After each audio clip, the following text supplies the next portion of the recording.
മുൻപിൽ നിന്ന് കാടമുട്ട വെച്ചിട്ട് കാന്താരി പക്കോട ഉണ്ടാക്കാൻ പോവുകയാണ്. അപ്പം മുട്ട അടുപ്പത്ത് വയ്ക്കുകയാണേ. കാന്താരി മുളക് ഇട്ട് ചമ്മന്തി അരയ്ക്കാൻ പോവുകയാണ്. അപ്പോൾ എല്ലാം മിക്സിയിൽ അപ്പോൾ ചമ്മന്തിക്കുള്ള സാധനങ്ങളെല്ലാം റെഡിയാക്കി കാന്താരി, മല്ലിയില, പുതിനയില, ഉള്ളി, തക്കാളി. അപ്പം ഞാനിത് അരയ്ക്കുകയാണ്. ഉപ്പ് സാധനങ്ങളെല്ലാം ഇട്ട് അരയ്ക്കുകയാണ്. ചമ്മന്തി റെഡിയായി. അതൊരു പാത്രത്തിൽ കോരിയിട്ടെടുത്ത് വയ്ക്കുകയാണ്.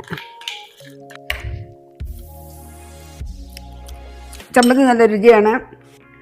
പക്കവടയ്ക്കുള്ള സാധനങ്ങളൊക്കെയാണ് ഇതിൽ ചേർത്തത്. മുളക് പൊടി, ഗരം മസാല, മഞ്ഞൾപ്പൊടി, ഉപ്പ്, ഇതെല്ലാം വെള്ളം ചേർത്ത് ഇത് പാകത്തിന് കുഴച്ചെടുക്കണം.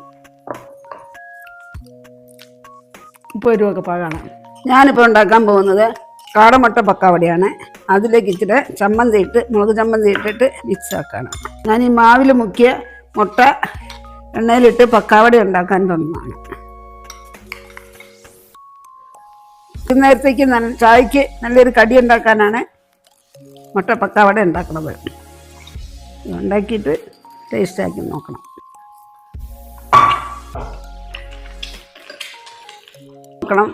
ടേസ്റ്റ് എന്താണെന്ന് പറയണം.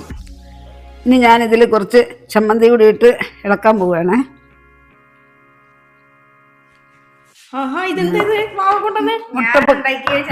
ഞാൻ മുട്ടപ്പക്കാവട ശരിയാക്കിയപ്പോഴത്തേക്കും കൊച്ച് ചായ ഉണ്ടാക്കി കൊണ്ടുവന്നു. നോക്കട്ടെ, ചായ കഴിക്കേ. മമ്മി കൊടുക്കാം. ചായ കുടിക്കാം. പക്കാവട എടുത്ത് കഴിക്കേ. അവിടെ എടുത്ത് കഴിച്ചിട്ട് ടേസ്റ്റ് പറയാം. എല്ലാരും എടുത്ത് കഴിക്കും മുട്ടപ്പക്കാവട. ഞാനുണ്ടാക്കിയ പക്കാവടയാണ്, കാടമുട്ട പക്കാവടയാണ്. എല്ലാവരും കഴിച്ച് ഇതിന്റെ ടേസ്റ്റ് പറയണം.